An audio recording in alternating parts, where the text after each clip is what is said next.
Hi guys, magluluto tayo ngayon, no? So, magluluto tayo ng isdang sinabaw. So, ayan. So, pakita ko sa inyo kung paano gawin.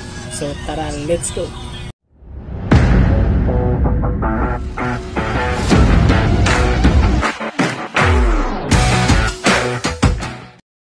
So guys, itong lulutuin niyo, no? Ito yung isda na katambak or kilawan ang tawagin, no?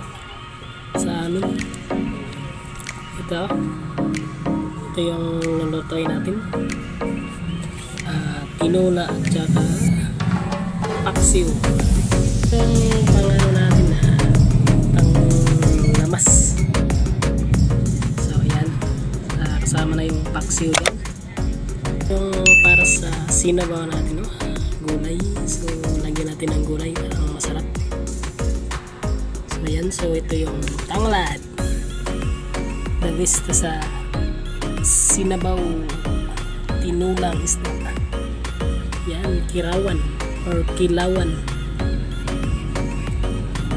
Yan guys, sarap to yung ulo. So ito, mamula-pula ang atay niya. Pakasarap ito sa sinabaw. So ayan guys, yan yung pang sabaw natin, no? Yan para sa pinaksiw. Ang asin kay maya pa to.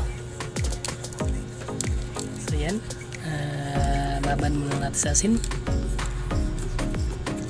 So yan. So ito yung tubig natin, no? Yan. Hindi lang natin masyadong amihin yung tubig. Yan guys, kamatis.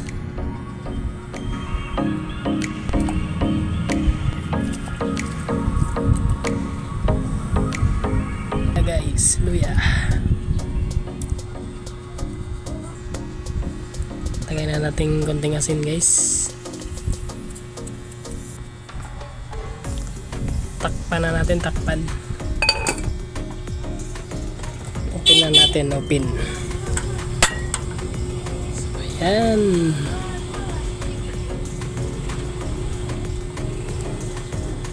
So, antayin na natin kumulo yung sinabaw natin, no? So, ito na guys, ay kumulo na yung tubig natin, no? Lagay na natin to yung isda.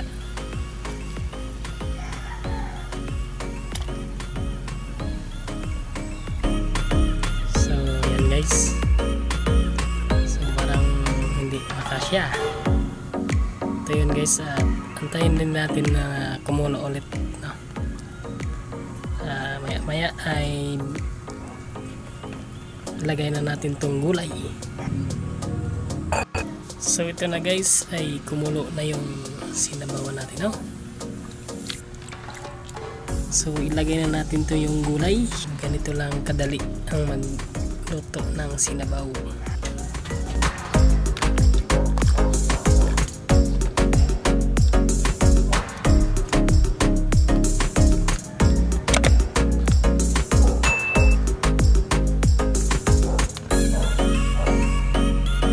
Tapos ay haluin lang natin.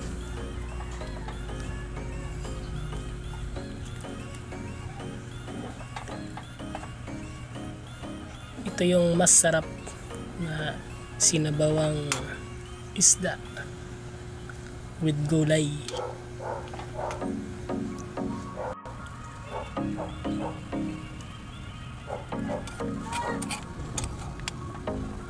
Wow.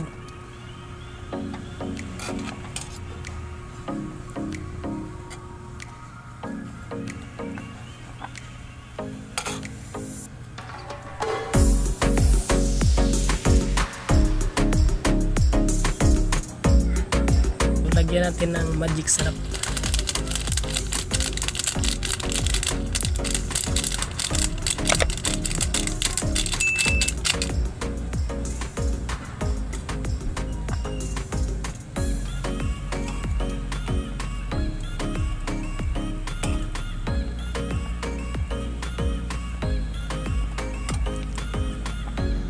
So ito na guys, ay luto na yung sinabawang isda natin. So thank you sa panonood guys.